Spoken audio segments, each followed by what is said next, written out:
After Dave died, Cheryl was going around and just apologizing to people constantly. I felt guilty.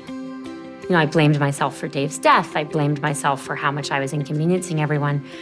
And Adam said to me, "You're saying the word sorry all the time. I've been here an hour and you've apologized for 10 things. Stop saying the word I'm sorry. It's not your fault."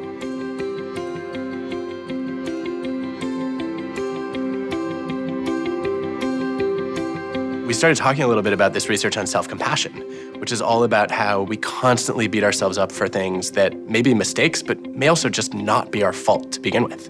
Kristen Neff, a great psychologist, defines self-compassion as approaching yourself with the same kindness and understanding that you would show to a friend.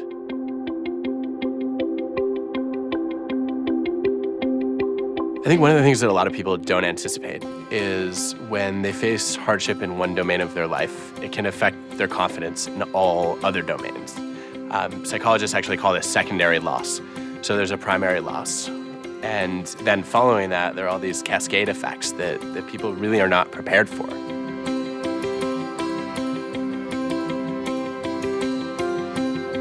I'd spent a lot of time thinking about self-confidence. I struggled with it all my life. Then I gave my TED Talk, I wrote Lean In, and trying to help other women build their self-confidence, I built mine up too. But then when Dave died, my confidence crumbled overnight. There's research suggesting that journaling can be really helpful in this process. Adam told me that I should write down every night before I go to bed 3 things I did well. And so I started doing it, even though at first I had nothing to put on the list.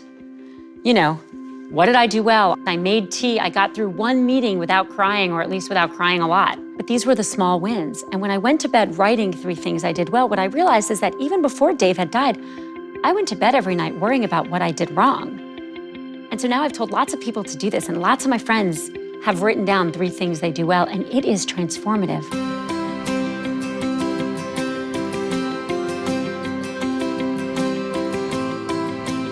I don't think I realized how much time I spent beating myself up for things that went wrong, rather than focusing on the things that went well.